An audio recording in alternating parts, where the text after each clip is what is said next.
Hello friends, welcome to online engineering. All India state AJE PYQ solution में आप सभी का स्वागत है, जहां पे हम बात कर रहे हैं आपके पास थ्योरी ऑफ स्ट्रक्चर्स की। थ्योरी ऑफ स्ट्रक्चर्स में हम कवर कर रहे हैं आपका फर्स्ट यूनिट, जहां पे हम डिस्कस कर रहे हैं statically determinate and indeterminate structures के बारे में। इसके हमने दो पार्ट्स ऑलरेडी डिस्कस कर लिए हैं। ये मेरा पार्ट थर्ड है। पार्ट थर्ड को भी हम उसी तरह से डिस्कस करेंगे जैसे कि हमने प्रीवियस पार्ट को कवर किया है। तो आइए बात करते हैं आज के इस सेशंस के अपने पहले क्वेश्चंस की। तो ये रहा पहला क्वेश्चन आपकी स्क्रीन पर। क्वेश्चन क्या बोल रहा है कि A B is a beam fix at the end A and simply supported at the end B. आपके पास एक ए बी बीम दे दिया गया है जो ए एंड से कैसा है सर आपके पास फिक्स्ड है, और बी एंड से कैसा है आपके पास सर सिंपली सपोर्टेड है। A hinge is provided at the middle span, और मिडल स्पैन पे क्या प्रोवाइड किया गया है, आपका हिंज प्रोवाइड किया गया है। To which of the following category does not belongs. तो आपको बताना है कि which of the following category does it belongs. Belong करती है, नॉट नहीं, बिलोंग करती है। तो सबसे पहले हम बात करेंगे यहाँ पे किसकी सर, इसकी कंडीशन देख लेते हैं। बीम कैसा है सर आपके पास, एक एंड से तो फिक्स दे दिया गया है, तो उसको एक एंड हम फिक्स कर लेते हैं। दूसरा एंड कैसा दे दिया है सर आपके पास, सिंपली सपोर्टेड दे दिया है, मतलब आपके पास रोलर दे दिया गया है यहाँ पर। क्लियर है, आप ये देख सकते हैं। और बीच में क्या इंट्रोड्यूस किया गया है सर, उसके मिड पोर्शंस पे सर आपका हिंज इंट्रोड्यूस किया गया है। क्लियर है। अब जब हिंज इंट्रोड्यूस किया गया है तो यहाँ पर क्या होगा, एडिशनली फोर्स क्या होगी आपके पास, रिलीज होगी। तो एडिशनली फोर्स क्या निकलेगा, आर डैश आपके पास, आर डैश निकल जाएगा यहाँ पर आपके पास mission of M dash minus one करके। आप यही फॉर्मूला लगाते हैं, बिल्कुल सही। एक हिंज से आपके कितने मेंबर कनेक्टेड है सर, दो मेंबर कनेक्टेड है। तो 2 - 1 करेंगे तो यहाँ पर कितने आ जाएगी आपके पास रिलीज रिएक्शंस सर, 1 आ जाएगी। क्लियर है। बट जब हम बात करते हैं आपके पास सर फिक्स्ड एंड, तो फिक्स एंड पे सर एक हॉरिजेंटल रिएक्शन भी आएगा जिसको मैं आर भी लिखता हूं, सॉरी वर्टिकल भी आएगा, और एक आपके पास हॉरिजेंटल आएगा एच वी, या आप उसको आर एच लिख सकते हैं। और एक सर यहाँ पे क्या आएगा सर, मोमेंट भी इंट्रोड्यूस होगा, तो मैं यहाँ पर एम भी लिख सकता हूँ। तो अगर हम बात करते हैं नंबर ऑफ रिएक्शंस की, तो यहाँ पे कितनी आएगी सर, 3 आएगी। बट जब हम बात करता हूँ इसके फ्री एंड पे, जो किससे कनेक्टेड है सर आपका, सिंपली सपोर्टेड, मतलब एज ए रोलर सपोर्ट है। तो यहाँ पे आपके पास नंबर ऑफ रिएक्शंस कैसा रहेगा आपके पास, एज ए वर्टिकल। तो टोटल नंबर ऑफ रिएक्शंस इस केस में कितनी आएगी सर आपके पास, 1 आएगी। क्लियर है। मुझे बताना है कि मेरा स्ट्रक्चर कैसा है, डिटर्मिनेंट है या इनडिटर्मिनेंट है। तो इस कंडीशन में मैं क्या फाइंड आउट करता हूं, डिग्री ऑफ स्टैटिक इनडिटर्मिनेंसी। और डिग्री ऑफ स्टैटिक इनडिटर्मिनेंसी क्या होता है, एक्सटर्नली प्लस इंटरनली होता है। और आप सभी जानते हैं जब हम बीम का केस देखते हैं तो इंटरनली क्या रहता है आपके पास, 0 रहता है। तो डिग्री ऑफ स्टैटिक्स यहाँ पे क्या बन जाएगा सर, एक्सटर्नल के बन जाएगा। तो डिग्री ऑफ स्टैटिक्स जो रहेगा आपके पास, वो आपके पास number of unknown minus equilibrium equations रहेगा। अब जो नंबर ऑफ अननोन्स रहेंगे ना, वो किसकी फॉर्म में होंगे सर, वो सपोर्ट रिएक्शंस की फॉर्म में होंगे। तो कितने सपोर्ट रिएक्शन हुए आपके पास, फिक्स एंड पे 3 और रोलर एंड पे 1, टोटल कितने हो गए सर हमारे पास, 4 हो गए हैं। तो 3 + 1 4 माइनस इक्विलिब्रियम इक्वेशंस कितनी रहेगी सर, 3 रहेगी। तो यहां से आपका ये आंसर निकल के आ गया है, डिग्री ऑफ स्टैटिक इनडिटर्मिनेंसी कितना सर, 4। 4 में से 3 गया आपके पास, कितना आ गया सर, 4 - 3 1 आ गया है। बट यहाँ पे आपने एक चीज ध्यान देना है कि यहाँ पर सर आपका हिंज भी कनेक्टेड है। जब हिंज कनेक्टेड है तो यहाँ पे क्या होगा आपके पास, एक एडिशनली फोर्स रिलीज होगी, क्योंकि दो मेंबर कनेक्टेड है। तो यहाँ पे मेरे पास आर डैश कितना आ जाएगा सर आपके पास, 1 आ जाएगा। तो उस कंडीशन में डिग्री ऑफ स्टैटिक इनडिटर्मिनेंसी क्या आ जाएगी आपके पास, finally R minus E minus R dash. तो आर माइनस ई आपने निकाल दिया है 1, और 1 माइनस आर डैश की वैल्यू कितनी है सर आपके पास, 1। तो डिग्री ऑफ स्टैटिक इनडिटर्मिनेंसी इस केस में कितना आ गया सर मेरे पास, 0 आ गया है। क्लियर है। तो ये आपने फाइनली आपका आंसर निकल के आ गया है। और जब डिग्री ऑफ स्टैटिक इनडिटर्मिनेंसी मेरा 0 आ गया है तो इस केस को क्या बोलूंगा मैं, स्टैटिकली डिटर्मिनेंट बोलूंगा या इनडिटर्मिनेंट। जिसका डिग्री ऑफ स्टैटिक इनडिटर्मिनेंसी 0 होता है उसको हम स्टैटिकली डिटर्मिनेंट बोलते हैं। तो आपका राइट आंसर क्या हो जाएगा सर, ए इसका राइट आंसर हो जाएगा। क्लियर है। ऑलरेडी डिस्कस कर चुके हैं हम इस टाइप के क्वेश्चंस को और इसका कंसेप्ट भी क्लियर है। मूव करते हैं हम अपने सेकंड क्वेश्चन की तरफ। सेकंड क्वेश्चन क्या बोल रहा है कि cantilever beam is provided with A vertical prop. कि कैंटिलीवर बीम है जहां पे क्या किया गया है, एक वर्टिकल प्रॉप प्रोवाइड किया गया है। तो बिल्कुल किसकी बात कर रहा है आपके पास, ध्यान दीजिएगा कि सर एक कैंटिलीवर है, यहां से मैं एक एंड इसका कैंटिलीवर कर देता हूं, और दूसरा एंड सर इसका कैसा है, प्रॉप है। तो एक एंड से सर क्या कर देते हैं सर, इसको हम फिक्स्ड कर देते हैं। अब दूसरा एंड कैसा बोला है, प्रॉप इट्स फ्री एंड, और दूसरे एंड पे क्या लगा है सर, आपका प्रॉप लगा है। तो यहाँ पे ये प्रॉप हो गया है, इसको हम एज ए कुछ इस तरह से यहाँ पे डिस्कस करेंगे। तो अगर मैं बात करता हूँ यहाँ पे नंबर ऑफ रिएक्शंस की, तो यहाँ पे कितनी आएगी सर आपके पास, 3 आएगी, और रोलर पे कितनी आएगी सर आपके पास, 1 आएगी। तो हम यहाँ पे क्या निकालेंगे, डिग्री ऑफ स्टैटिक इनडिटर्मिनेंसी निकालेंगे। तो ds क्या हो जाएगा सर मेरे पास, ये हो जाएगा r माइनस ई। सपोर्ट रिएक्शंस कितनी है सर हमारे पास, 4 माइनस 3, तो आपके पास डिग्री ऑफ स्टैटिक इनडिटर्मिनेंसी कितना आ गया, 1 आ गया। तो इंक्रीज बाय 2 होगा या इंक्रीज बाय 1 होगा, तो आपके पास सर इंक्रीज्ड बाय 1 होगा। तो इस क्वेश्चन का जो राइट आंसर हो जाएगा मेरे पास, वो क्या हो जाएगा सर, सी हो जाएगा। क्लियर है। अब बात करते हैं अब अपने नेक्स्ट क्वेश्चंस की। नेक्स्ट क्वेश्चंस क्या बोल रहा है कि in a pin jointed plane frame m plus r is greater than 2j then the frame is. देखिएगा जब हमारे पास इक्वल का साइन आता है तो उसको हम डिटर्मिनेंट या स्टेबल बोलते हैं, बट जब आपके पास ग्रेटर देन का साइन आता है तो उस कंडीशन में हम उसको क्या बोलते हैं सर, आपका इनडिटर्मिनेंट या रेडोडेंट बोलते हैं। तो अगर हम बात करते हैं यहाँ पे ग्रेटर देन का साइन है आपके पास, m plus r is greater than 2j, तो स्टेबल एंड स्टैटिकली होगा, नो सर। उस कंडीशन में तो सर कंडीशन क्या रहती है सर मेरे पास, m plus r is equal to 2j रहती है। बट जब हम बात करते हैं इंडिटर्मिनेंट के केस में तो m plus r more than 2j रहता है।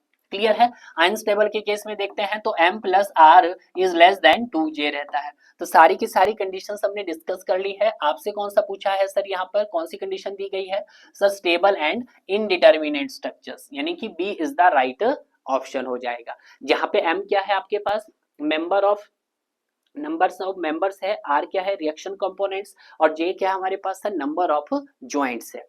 क्लियर है। मूव करते हैं नेक्स्ट क्वेश्चन। क्वेश्चन नंबर 4 क्या बोल रहा है कि number of unknown internal forces in each number of rigid joint plane frame. आपको क्या बताना है कि जब हमारे पास रिजिड जॉइंट हो, रिजिड जॉइंट का मतलब होता है फिक्स जॉइंट, ठीक है। तो यहाँ पे हम बात कर रहे हैं आपके पास सर रिजिड जॉइंट की बात कर ली जाए, रिजिड जॉइंट की बात कर ली जाए, या फिर फिक्स जॉइंट की बात कर ली जाए, फिक्स्ड की। तो इस कंडीशंस में मेरे पास जो नंबर ऑफ अननोन होते हैं, नंबर ऑफ अननोन वो कितने होते हैं सर मेरे पास, 3 होते हैं। 3 में से कौन कौन से सर, एक होता है मेरे पास और हॉरिजेंटल रिएक्शन होता है, हॉरिजेंटल रिएक्शन होता है, और सेकंड अगर मैं बात करता हूं सर वर्टिकल रिएक्शन होता है, वर्टिकल रिएक्शन होता है, और थर्ड अगर हम बात करते हैं आपके पास मूवमेंट होता है। ठीक है, ये मैं ऑलरेडी आपको डिस्कस भी करवा चुका हूं। जैसे मैंने आपको एक डायग्राम दिखाया था कि मेरे पास सर एक एंड फिक्स है इसका, ठीक है। तो यहाँ पे क्या क्या हो सकता है आपके पास, हॉरिजेंटल रिएक्शन भी हो सकती है सर, बिल्कुल सही, हॉरिजेंटल रिएक्शन होगी, वर्टिकल रिएक्शन होगी, और एक सर यहाँ पे इसका मूवमेंट होगा। तो इसको हॉरिजेंटल रिएक्शन को सर मैं HR लिख सकता हूँ, वर्टिकल को सर VR लिख सकता हूँ, और ये मेरे पास मूवमेंट हो गया है। क्लियर है। तो यहाँ पे जो मेरा राइट आंसर हो जाएगा वो आपके पास सी इज द राइट आंसर हो जाएगा। क्लियर है। नेक्स्ट देखते हैं क्वेश्चन नंबर 5। क्वेश्चन नंबर 5 क्या बोल रहा है कि number of compatibility condition needed in the analysis of statically determinate structures. कि जब हम किसकी बात करते हैं, स्टैटिकल डिटर्मिनेट स्ट्रक्चर्स की बात करते हैं, तो आपको number of compatibility condition is needed, तो कितनी। तो देखिएगा अगर हम बात करते हैं आपके पास कंपैटिबिलिटी कंडीशंस कहाँ पे नीड रहता है सर, आपके पास इनडिटर्मिनेट स्ट्रक्चर्स में। ठीक है, तो यहाँ पे हमारे पास दो टाइप के स्ट्रक्चर्स होते हैं। एक होता है सर मेरे पास डिटर्मिनेट, डिटर्मिनेंट होता है, और दूसरा सर हमारे पास कौन सा होता है सर, इनडिटर्मिनेंट होता है, इनडिटर्मिनेंट। ठीक है, पूरा लिख देते हैं आपके पास स्ट्रक्चर, और ये भी कौन सा हो गया सर आपके पास स्ट्रक्चर। क्लियर है। अगर हम बात करते हैं सर डिटर्मिनेंट स्ट्रक्चर्स का जो डिग्री ऑफ स्टैटिक इनडिटर्मिनेंसी रहता है वो सर 0 रहता है, बट इनडिटर्मिनेंट की बात करते हैं तो डिग्री ऑफ स्टैटिक इनडिटर्मिनेंसी 0 से ज्यादा रहता है। बट जब हम बात करते हैं सर इनके एनालिसिस की, तो डिटर्मिनेंट स्ट्रक्चर्स का जब हम एनालिसिस करते हैं, क्या करते हैं सर, एनालिसिस करते हैं, तो हम by using the equilibrium equation, या आप लिख सकते हैं स्टैटिक्स इक्विलिब्रियम इक्वेशंस का यूज करते हैं। जहां पे इक्विलिब्रियम इक्वेशन होती है, summation of all the horizontal forces क्या होना चाहिए, zero. Summation of all the vertical forces zero होना चाहिए। और मूवमेंट इन ऑल डायरेक्शन मेरे पास क्या होना चाहिए सर, जीरो होना चाहिए। तो आपको क्या करना चाहिए, ये तीनों ही कंडीशन सेटिस्फाई करवाना चाहिए। तो यहाँ तो डिटर्मिनेट स्ट्रक्चर्स का पूछा है ना भाई, तो डिटर्मिनेट स्ट्रक्चर्स के केस में कितना रहेगा सर आपके पास, 3 रहेगा। बट जब हम बात करते हैं इनडिटर्मिनेट स्ट्रक्चर्स की, तो इसके एनालिसिस के लिए हमें किसकी जरूरत पड़ती है सर, एडिशनली इक्वेशन की जरूरत पड़ती है। किसकी सर, एडिशनली। और अगर मैं एडिशनल इक्वेशंस की बात करता हूं तो इसी को क्या बोला जाता है सर, हमारे पास कंपैटिबिलिटी इक्वेशन बोला जाता है। ठीक है, कंपैटिबिलिटी इक्वेशंस बोला जाता है। क्लियर है। और जो सेकंड रीड रहती है वो आपके पास इक्विलिब्रियम इक्वेशन रहती है, इक्विलिब्रियम इक्वेशंस। क्लियर है। तो ये आपको कंसेप्ट क्लियर हो गया होगा, क्योंकि ये क्वेश्चंस बहुत बारी आपका रिपीट हो चुका है, नंबर ऑफ टाइम्स हो चुका है। तो यहाँ से हमारे पास दोनों ही कंसेप्ट क्लियर हुए हैं सर। आपके पास डिटर्मिनेंट स्ट्रक्चर्स का भी क्लियर हुआ होगा और सर इनडिटर्मिनेट स्ट्रक्चर्स का भी क्लियर हो गया होगा। क्लियर है, तो बिल्कुल सही। तो यहाँ पे जो राइट आंसर रहेगा हमारे पास वो क्या रहेगा सर, सी इसका राइट आंसर रहेगा। क्लियर है। मूव करते हैं हम अपने next question, question number 6। Question number 6 क्या बोला है कि which type of structure is propped cantilever. किसकी बात की जा रही है, प्रोप्ड कैंटिलीवर की बात की जा रही है। और प्रोप्ड कैंटिलीवर आपके पास कैसा होता है, जिसका एक एंड सर फिक्स होता है बट फ्री एंड उसका सिंपली सपोर्टेड होता है, यानी कि रोलर से सपोर्ट होता है। तो देखिएगा जब हम बात करते हैं, ये क्वेश्चन आपका बार बार रिपीट हो रहा है भाई।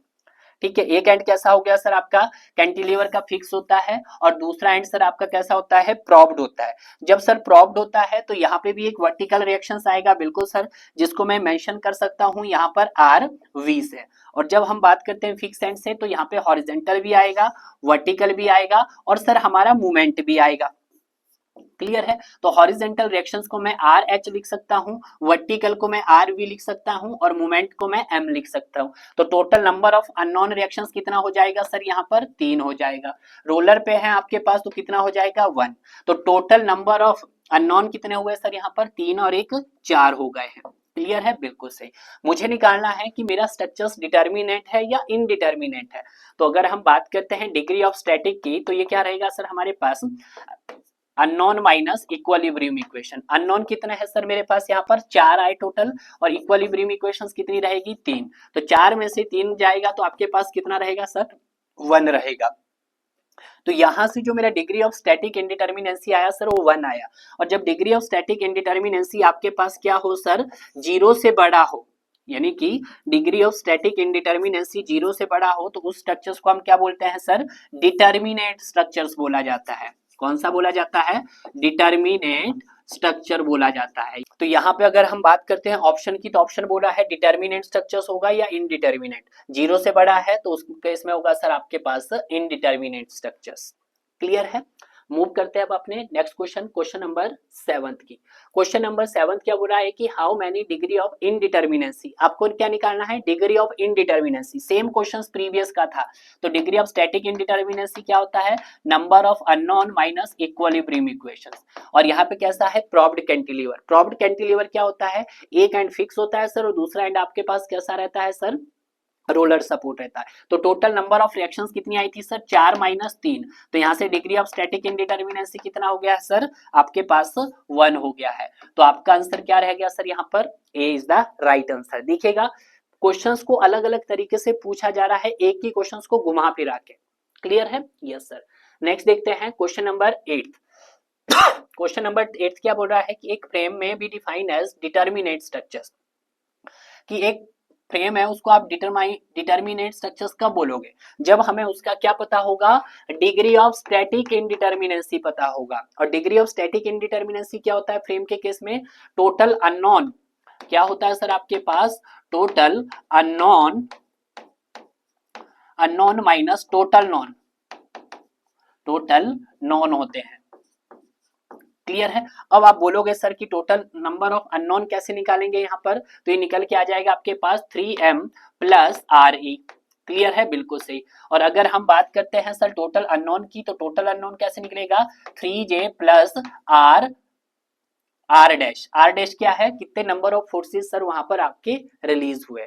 तो आप ये फॉर्मूला लगाएंगे तो आपके पास निकल के आ जाएगा। तो अभी तो आपके पास इक्वल की बात कर रहे हैं हम यहाँ पर, इज इक्वल टू लगाइएगा आप यहाँ पे पहले, यस सर, कि total unknown is equal to total known होगा। तो उस कंडीशन में आपका फ्रेम कैसा होगा, डिटर्मिनेट होगा डियर। तो पहला बोला है total number of unknown equation is equal to the number of condition equation in available, yes sir, यानी कि टोटल नॉन के। तो इसका मतलब पहली स्टेटमेंट क्या है, ट्रू है।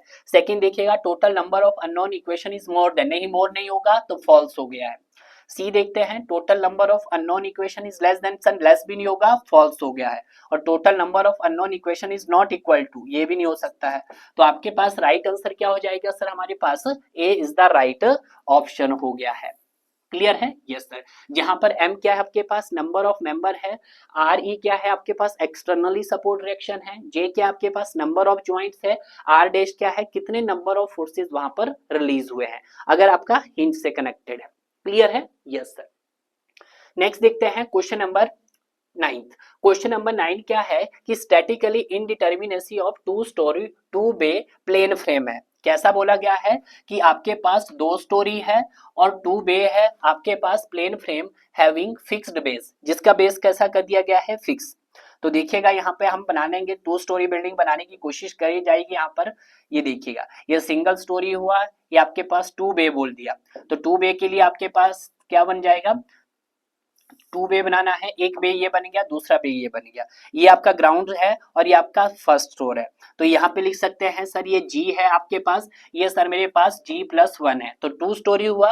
अगर हम बात करते हैं 2 बे की, तो एक बे आपके पास ये हो गया, 2 बे आपके पास हो गया। उसके सपोर्ट कैसे दिए गए हैं सर, वो फिक्स्ड बोल दिए गए उसने, ठीक है, कि उसको फिक्स किया गया है।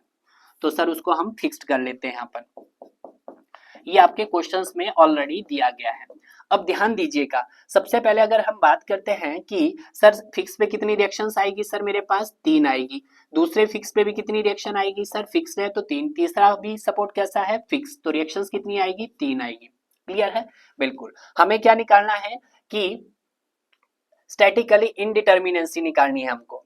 तो स्टैटिकली इनडिटर्मिनेंसी निकालेंगे जब हम, तो डी एस तो क्या हो जाएगा आपके पास 3m plus R E minus 3j plus R dash. R dash क्या है कि कितने नंबर ऑफ फोर्सेस वहां पर आपके पास रिलीज हुए हैं। क्लियर है, देखिएगा अब मेंबर्स काउंट कर लेते हैं सबसे पहले। तो मेंबर काउंट कीजिएगा, 1 member, 2 member, 3 member, 4 member, 5 member, 6 member, 7 member, 8 member, 9 member, 10।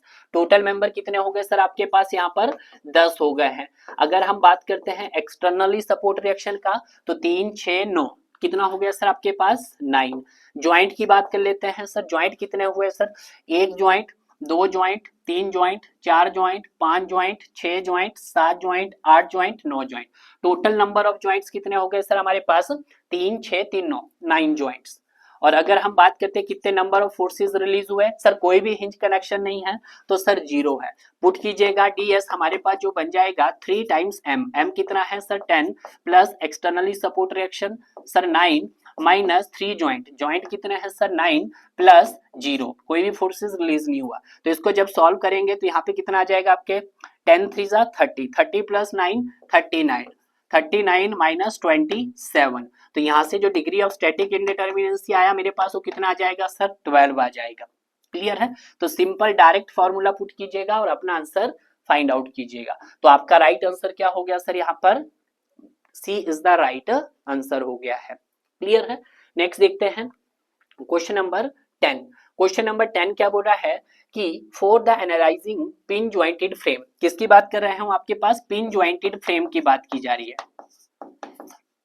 Pin jointed frame की बात की जा रही है। पूछा जा रहा है कि by the method of joints the number of equation two static equilibrium available. तो आपके पास कितने नंबर ऑफ इक्वेशन सेटिस्फाई करनी होगी स्टैटिक इक्विलिब्रियम में। तो पिन ज्वाइंट्स की बात करेंगे हम, तो इसमें आपके पास 2D के केस में भी देखेंगे और 3D के केस में भी देखेंगे। हम बात कर लेते हैं आपके पास 2D के केस में और 3D के केस में। 2D के केस में भी कितनी रहेगी सर आपके पास 2 फोर्सेज रहेगी और 3D के केस में हमारे पास 3 फोर्सेज रहेगी।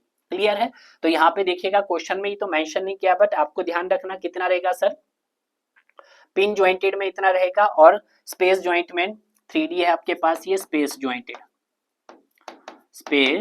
ज्वाइंटेड में स्पेस ज्वाइंटेड की जब बात की जाएगी तो आपको 3D दिखाना होगा, और जब पिन ज्वाइंटेड की बात किया जाएगा तो आपको 2D की प्लान की बात की जा रही होगी। तो आपका जो राइट आंसर हो जाएगा वो आपके पास सी हो जाएगा। हालांकि उसने पिन ज्वाइंट पूछा है, आपसे स्पेस ज्वाइंट नहीं पूछा है। स्पेस ज्वाइंट बोलता तो आपका आंसर होता सर 3। क्लियर है? Yes sir. नेक्स्ट देखते हैं question number 11। Statically indeterminate structure is one of the statically indeterminate structures कौन सा होता है सर? जिसका डिग्री ऑफ स्टैटिक इनडिटर्मिनेंसी क्या हो सर हमारे पास? ग्रेटर देन 0 हो, उसको बोलते हैं हम सर। और इसके एनालिसिस के लिए हम किसका यूज करते हैं सर? कंपैटिबिलिटी इक्वेशन का यूज करते हैं। कंपैटिबिलिटी इक्वेशन का यूज करते हैं। और सेकंड अगर हम बात करते हैं सर किसका? इक्विलिब्रियम इक्वेशन का यूज करते हैं। तो ये फंडामेंटल्स आप क्लियर याद होने चाहिए कि ये तीनों इंपॉर्टेंट पॉइंट है। तो पहला बोल रहा है can be analyse with the equation of static alone. देखिएगा अगर स्टैटिक एलोन है तो किसके लिए आएगा सर? वो आपका डिटर्मिनेट स्ट्रक्चर्स के लिए, डिटर्मिनेट स्ट्रक्चर्स के लिए होगा। तो क्लियर है? सेकंड ऑप्शन देखते हैं can not be analysing using the equation of static कॉन्सी। बिल्कुल, जब हम बात करते हैं स्टैटिक इंडिटरमिनेट स्ट्रक्चर्स को तो उसको अकेला आपका स्टैटिक से नहीं काम चलाएंगे, वहां पे स्टैटिक के अलावा आप किसका यूज करते हैं? कंपैटिबिलिटी इक्वेशंस का यूज करते हैं, कंपैटिबिलिटी का यूज करते हैं। तो इसका मतलब ये स्टेटमेंट क्या हो गई सर हमारे पास? ट्रू हो गई है। सी देखते हैं can not B analysed all, नहीं ऐसा भी नहीं, उसको एनालाइज कर सकते हैं, तो ये भी सर फॉल्स हो गया है। It is not stable for general loading, नहीं सर ये भी फॉल्स हो गया है। तो राइट आंसर क्या रह गया सर आपके पास? B is the right answer हो गया है। क्लियर है? Yes sir. नेक्स्ट देखते हैं क्वेश्चन नंबर 12। क्वेश्चन नंबर 12 क्या बोला है कि इनडिटर्मिनेट स्ट्रक्चर इज कॉल्ड। तो सबसे पहले तो इनडिटर्मिनेट स्ट्रक्चर्स कौन सा होता है सर? जिसका डिग्री ऑफ स्टैटिक इनडिटर्मिनेंसी 0 से बड़ा हो। और इस टाइप के स्ट्रक्चर्स को हम क्या बोलते हैं? हाइपरस्टैटिक स्ट्रक्चर बोलते हैं। क्या बोलते हैं? हाइपरस्टैटिक स्ट्रक्चर बोला जाता है। क्लियर? नेक्स्ट देखते हैं क्वेश्चन नंबर 13। क्वेश्चन नंबर 13 क्या बोल रहा है कि which of the following statement are not true. कि 4 स्टेटमेंट दी गई है, इनमें से कौन सी स्टेटमेंट आपके पास ट्रू नहीं है? अब देखिएगा, अब ऐसा नहीं है कि इसमें से आपका आंसर एक ही होगा। अब आपको पूरी सारी की सारी स्टेटमेंट बहुत अच्छे से पढ़नी है। हो सकता है आपकी 2 स्टेटमेंट भी सही हो सकती है, 3 भी सही हो सकती है और 1 भी सही हो सकती है। क्लियर है? इससे प्रीवियस में जो भी आपके क्वेश्चंस आते थे तो वहां पे आपको एक ही स्टेटमेंट सही दिखती थी जो आप ऑप्शन क्लिक करते थे। बट जो आपके अब अपकमिंग में जो एग्जाम आते हैं वहां पे आपके मल्टीपल ऑप्शन भी हो सकते हैं। ठीक है? तो पहला ऑप्शन बोल रहा है कि statically indeterminate structure is that can not B statically analysing using the equilibrium equations. बिल्कुल, क्योंकि इनडिटर्मिनेट स्ट्रक्चर्स के लिए हम क्या कर सकते हैं dear sir? Equilibrium equations and compatibility दोनों का यूज कर सकते हैं। ठीक है? तो ये क्या है सर मेरे पास? ट्रू है। दूसरा बोल रहा है the balance equation in the determinate structure is enough which can be calculate the external reaction of destroyed shape and internal stresses. बिल्कुल, इस केस में हम क्या करते हैं सर? आपके पास externally and internally static indeterminacy देखते हैं। तो ये भी सर ट्रू हो गया, सॉरी ट्रू हो गया है। नेक्स्ट बोल रहा है the structure is externally called indeterminate if response of increase with the number of balance equations. तो बिल्कुल सही, ये भी सही हो गया आपके पास। अब देखते हैं लास्ट। तो लास्ट ऑप्शन क्या बोला है कि इनडिटर्मिनेंसी इज आइदर आउटसाइड और internal in the structure not both. कि जो आपके पास इनडिटर्मिनेंसी होती है वो आपकी आउटर भी हो सकती, ना तो आउटर हो सकती है और ना ही इनर हो सकती है। बिल्कुल गलत है भाई, ऐसा तो नहीं है। क्योंकि जो हमारे पास स्टैटिकली इनडिटर्मिनेंसी होती है यानी कि डीएस, वो हमारे पास सर एक्सटर्नली भी हो सकती है और सर हमारे पास इंटरनली भी हो सकती है। एक्सटर्नली अगर हम बीम के केस में देखते हैं तो number of unknown minus equilibrium equation करते हैं, और इंटरनली देखते हैं हमारे पास 3 time close loop minus number of forces release. तो आप ये वाला फॉर्मूला लगाते हैं। तो अगर हम बात करते हैं कि सर डी जो ऑप्शन है वो आपका बिल्कुल गलत है। तो आपके पास जो इनडिटर्मिनेंसी हो सकती है वो आपके पास एक्सटर्नली भी हो सकती है और इंटरनली भी हो सकती है। तो ये वाली क्या हो गई सर आपके पास? फॉल्स हो गई है। तो आपको तो फॉल्स ही बताना था, तो डी स्टेटमेंट मेरे पास क्या हो गई सर? फॉल्स हो गई है। क्लियर है? नेक्स्ट देखते हैं क्वेश्चन नंबर 14। क्वेश्चन नंबर 14 क्या बोल रहा है? असर्शन और रीजन का क्वेश्चन है भाई। कि we can solve the statically indeterminate structure by strain energy theory. बिल्कुल सही बोल रहा है, क्योंकि जब हम इंडिटर्मिनेट स्ट्रक्चर्स की बात करते हैं तो इसका डिग्री ऑफ स्टैटिक इंडिटर्मिनेसी क्या रहता है सर, जीरो से बड़ा रहता है। अब जब जीरो से बड़ा रहता है तो ये स्ट्रक्चर कैसा कहलाता है, आपके पास इनडिटर्मिनेट कहलाता है। अब जब इनडिटर्मिनेट कहलाता है तो यहाँ पर हमें दोनों ही इक्वेशन क्या करवानी पड़ती है, सेटिस्फाइड करवानी पड़ती है। वो आपके पास इक्विलिब्रियम इक्वेशंस को भी और कंपेटिबिलिटी को भी। और उसके लिए हम यहाँ पे कुछ एडिशनल मेथड का भी यूज करते हैं, जिसमें से आपका एक मेथड आता है स्ट्रेन एनर्जी मेथड्स हो गया, कास्टिलोग्लानस थ्योरम हो गया, आपके पास जॉइंट मेथड हो गया। इन सभी मेथड्स का यूज जो हम कहाँ करते हैं सर, आपका हम करते हैं आपके पास इनडिटर्मिनेट स्ट्रक्चर्स में। तो अगर हम बात करते हैं असर्शन का, तो असर्शन क्या है सर, बिल्कुल ट्रू है। रीजन क्या बोल रहा है कि strain energy of structure is that slope deflection produce it is directly to related. बिल्कुल, जो स्ट्रेन एनर्जी किस किस का फंक्शन है, slope deflection produce in the directly related है। तो बिल्कुल सही, ये भी रीजन भी क्या है इसका सर, सही है। तो अगर हम बात करते हैं ऑप्शन ए कि both A and B are true but R is not correct, नहीं, आर आपका करेक्ट एक्सप्लेनेशन है। तो सी देख लीजिएगा कि A and B are true but B is the correct explanation. Yes sir, तो आपका राइट आंसर क्या हो जाएगा सर, सी इसका राइट आंसर हो जाएगा। क्लियर है। नेक्स्ट देखते हैं question number 16, sorry 15। Question number 15 क्या बोल रहा है कि what will be the degree of static indeterminacy. आपको डीएस भी निकालना है और दूसरा क्या बोला है, डीके भी निकालना है, डिग्री ऑफ कैनामेटिक्स भी निकालनी है। दोनों आपको निकालना है। कब, जब आपका एक एंड हिंज हो और अदर एंड आपका रोलर हो। मतलब कौन सी बात कर रहा हूं, सिंपली सपोर्टेड बीम की बात कर रहा है भाई। एक एंड से मैं हिंज कनेक्ट कर देता हूं और दूसरे एंड से सर क्या कनेक्ट कर देता हूं, मैं रोलर कनेक्ट कर देता हूं। क्लियर है। अब देखिएगा, जब हम बात करते हैं सर आपके पास डीके की, डीके की अगर हम बात करते हैं तो डीके क्या होता है सर, हमारे पास 3J माइनस आर ई, ठीक है, प्लस यहाँ पे क्या लगा सकते हैं आप, एडिशनली कुछ degree of freedom, additionally degree of freedom कर सकते हैं, और आपके पास माइनस नंबर ऑफ मेंबर्स कर सकते हैं। तो देखिएगा यहाँ पे कोई भी आपके पास हिंज नहीं दिया गया है, तो एडिशनली डिग्री ऑफ फ्रीडम आपके पास क्या हो जाएगा, 0 हो जाएगा। ठीक है। अब यहाँ पे मेंबर्स कब काउंट किया जाएगा, जब सर आपका वो, अभी तो आपने क्या किया है, एक्सियली कंसीडर किया, तो यहाँ पे आप मेंबर्स को भी क्या कर देंगे सर, 0 कर देंगे। तो यहाँ से अगर मैं क्या निकालना चाहूँ, डीके निकालना चाहूँ, तो डीके क्या हो जाएगा मेरे पास, 3J माइनस आर ई। तो देखिएगा 3 ज्वाइंट्स कितने हैं सर हमारे पास, एक ज्वाइंट, दो ज्वाइंट। अब एक्सटर्नल रिएक्शन कितना है, हिंज पे 2 है, रोलर पे 1 है, तो आपके पास कितना आ जाएगा सर, 3। तो 3 2 जा 6, 6 माइनस 3 3। तो यहाँ पे डीके कितना आ गया सर, आपके पास 3 आ गया है। क्लियर है। जब 3 कब आया, जब आपने एक्सियल डिफॉर्मेशन को कंसीडर किया है। तो देखिएगा 3 ऑप्शन में दिखाई दे रहा है, ए ऑप्शंस में। तो जब आपने क्या निकाल दिया है सर, डीके निकाल दिया है, तो number of unknown minus equilibrium equations. देखिएगा अननोन कितने हैं सर हमारे पास, 2 और 1 3, 3 माइनस 3। तो डिग्री ऑफ स्टैटिक इंडिटर्मिनेंसी कितना आ गया सर मेरे पास, 0 आ गया है। तो आपने सर डिग्री ऑफ स्टैटिक इंडिटर्मिनेंसी 0 आया और डिग्री ऑफ कैनामेटिक्स आपके पास 3 आया। तो 0 और 3 आपको ऑप्शन कहां दिखाई दे रहा है, ऑप्शन ए में दिखाई दे रहा है। क्लियर है। Yes sir.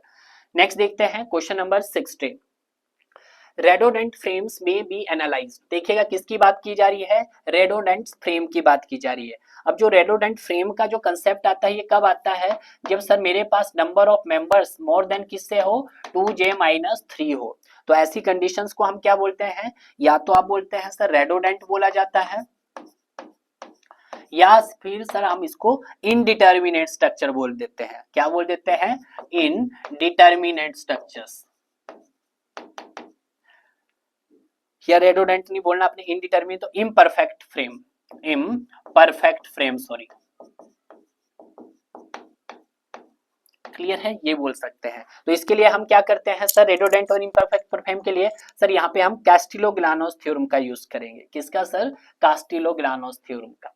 क्लियर है। तो ये कंडीशन से आप याद रखना कि रेडोडेंट का केस कब बनता है, जब number of members is more then 2J minus 3 हो। क्लियर है। यस।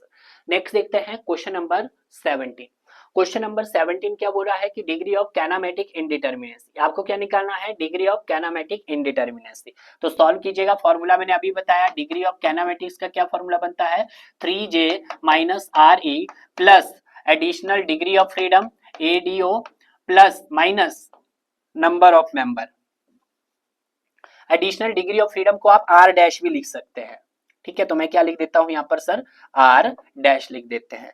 अब देखिएगा यहाँ पे कोई हिंज कनेक्शन है नहीं सर, जब हिंज नहीं है तो आर डैश क्या हो जाएगा सर, मेरे पास 0 हो जाएगा।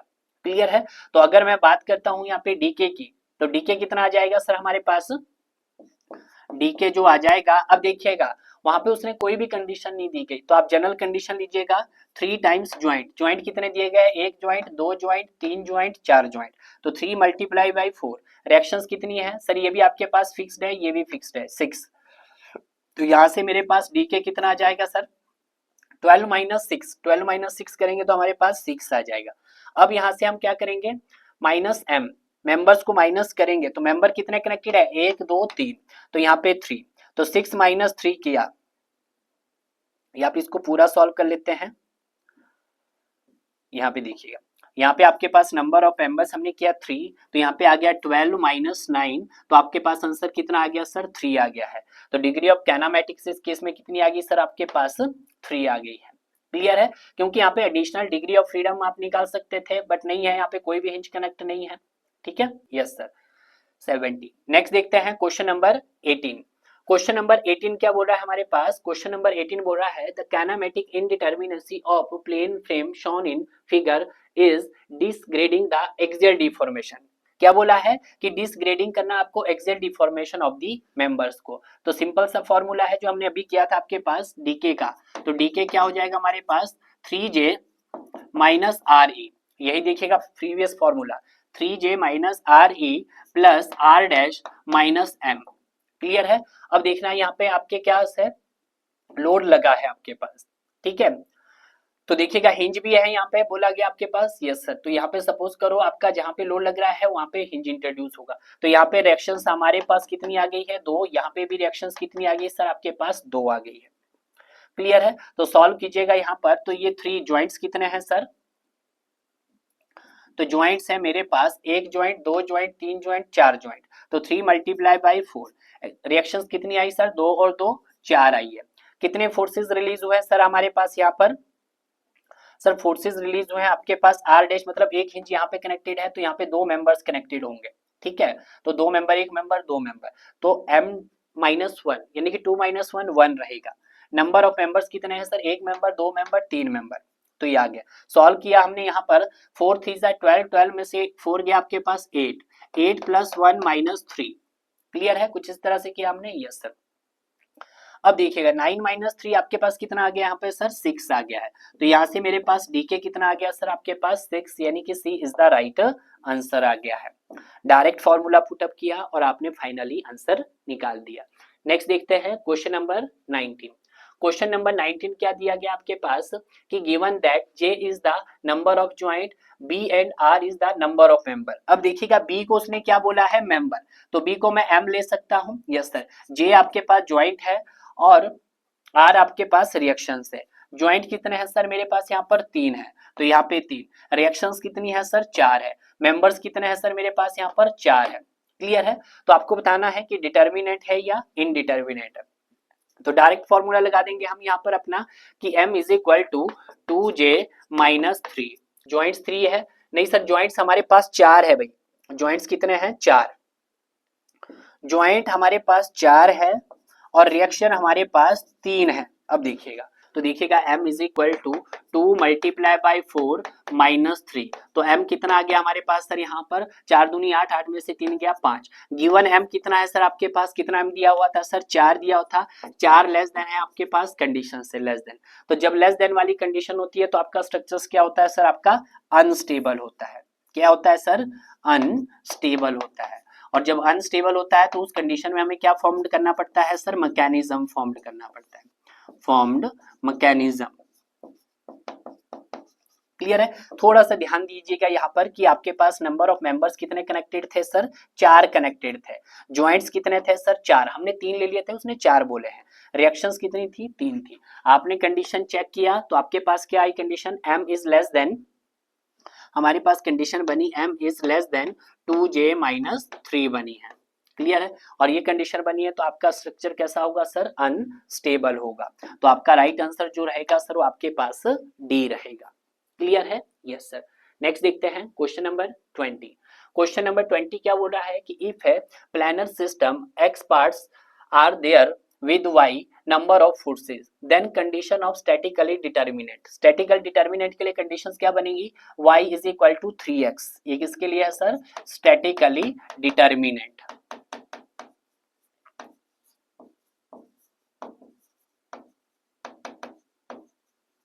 क्लियर है। बट जब हम बात करेंगे स्टैटिकली इनडिटर्मिनेट, तो स्टैटिकली इनडिटर्मिनेट के लिए क्या बनेगा आपके पास सर, ऑप्शन बी बनेगा। तो ये बन जाएगा सर आपके पास statically indeterminate greater than indeterminate. ठीक है। और जब मैं लेस देन की बात करूंगा तो लेस देन के केस में क्या बनेगा सर आपके पास, अनस्टेबल बनेगा। ठीक है। तो ये सारी की सारी कंडीशंस क्या कर ली सर, हमने चेकआउट कर ली है। क्लियर है, यस सर। नेक्स्ट देखते हैं क्वेश्चन नंबर 21। क्वेश्चन नंबर 21 क्या बोल रहा है कि which of the flowering material is not used for making a trusses, कि जब आप ट्रस बनाते हैं तो इसमें से कौन सा मटेरियल यूज नहीं किया जाता। आप वुडन भी यूज कर सकते हैं, चैनल भी यूज कर सकते हैं, मेटल बार भी यूज कर सकते हैं, बट कॉन्क्रीट का यूज नहीं किया जाता है। सर किसका नहीं किया जाता सर, कॉन्क्रीट का नहीं किया जाता है। तो डी ऑप्शन हो गया आपके पास। नेक्स्ट देखते हैं क्वेश्चन नंबर 22।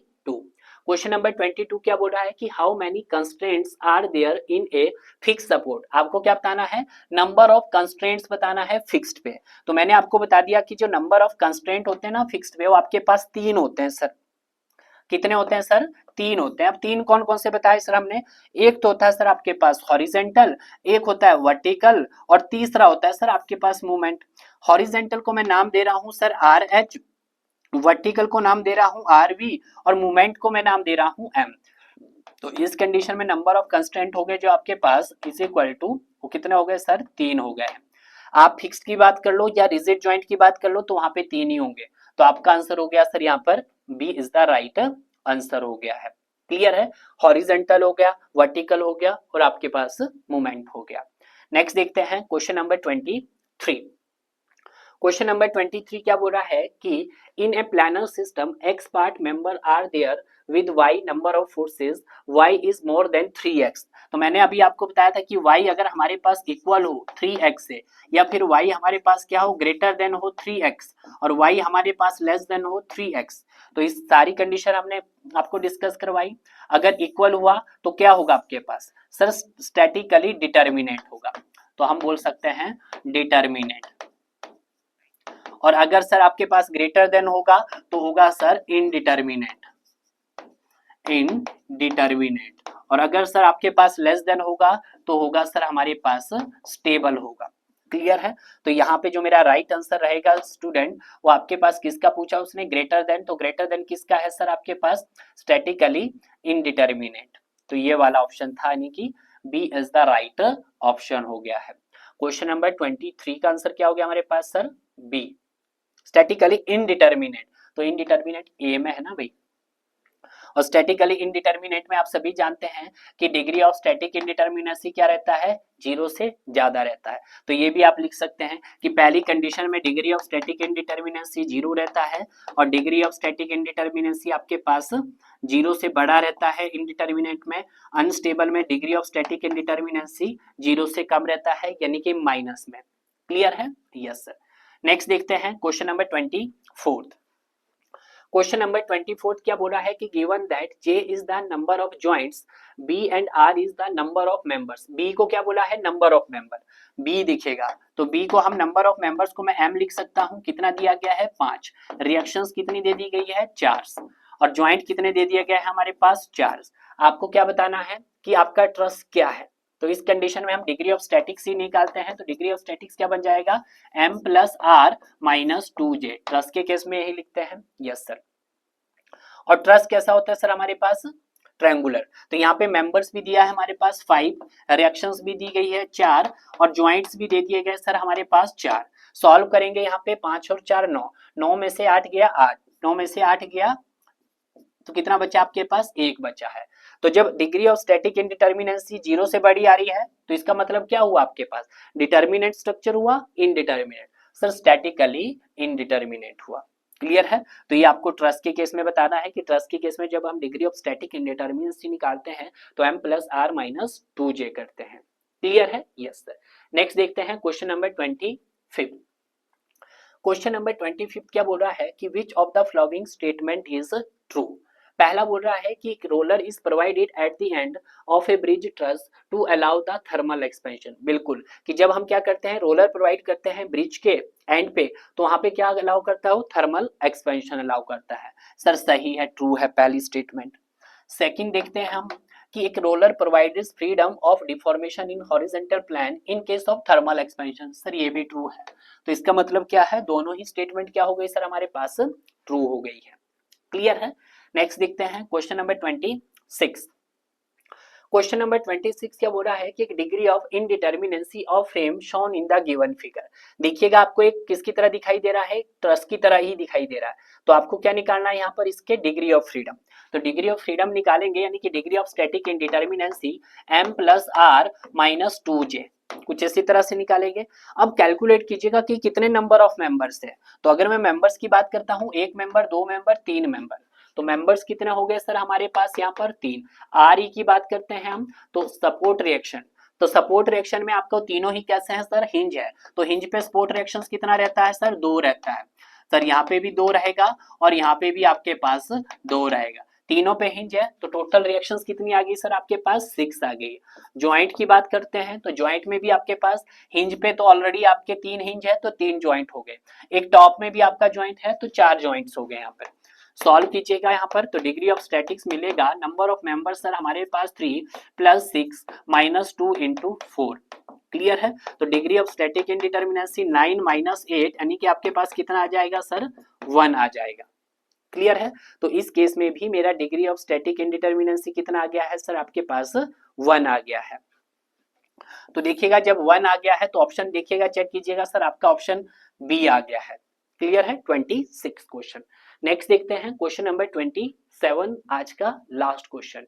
क्वेश्चन क्या बोल रहा है कि if 4 reactions are acting on a beam. ध्यान दीजिएगा कि मैं बीम की बात कर रहा हूं, बीम पे कितनी रिएक्शन एक्ट कर रही है सर, 4 रिएक्शन एक्ट कर रही है। सपोज करो 4 रिएक्शंस भी कैसे एक्ट कर सकती है कि एक एंड उसका सर कैसा हो सकता है, फिक्स्ड हो सकता है और एक रोलर हो सकता है। फिक्स पे आपके पास 3 रिएक्शन आती है, रोलर पे आपके पास 4 रिएक्शन आती है।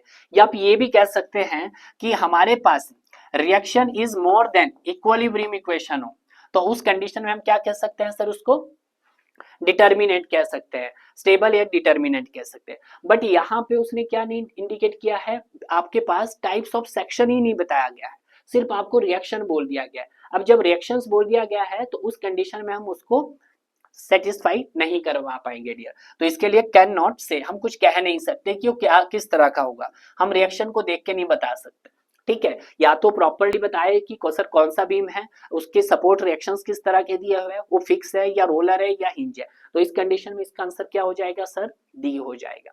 तो इस तरह से जो हमारे पास थर्ड सेशन था उसको भी हमने बहुत अच्छे से किया, काफी अच्छे क्वेश्चन थे। हालांकि क्वेश्चन के कंसेप्ट आपके पास बिल्कुल रिवाइज होते हैं, और जितने भी हमारे पास स्ट्रक्चर्स के जो सब्जेक्ट होते हैं उनकी यही खासियत होती है कि अगर आपने एक बार कंसेप्ट स्ट्रॉन्ग बना लिया है तो आपको क्वेश्चन ज्यादा टफ नहीं देखने को मिलेंगे। क्वेश्चन बहुत इजी होते हैं, पहले आप कंसेप्ट को बहुत अच्छे से रीड कर लीजिएगा। तो यहाँ पे मैंने क्वेश्चन के साथ साथ आपको कंसेप्ट भी दे दिया है ताकि आपका कंसेप्ट भी क्लियर हो जाए और क्वेश्चंस भी क्लियर हो जाए। जब तक मैं इसका लास्ट सेशन लेकर आता हूँ तब तक आप प्रीवियस सेशंस को बिल्कुल इसी तरह से कवर कीजिएगा जैसे कि आपने प्रीवियस सेशंस को कवर किया है। तो मिलते हैं अब आपको नेक्स्ट पार्ट में, तब तक आप इसी तरह से पढ़ते रहिए डियर और आगे बढ़ते रहिए।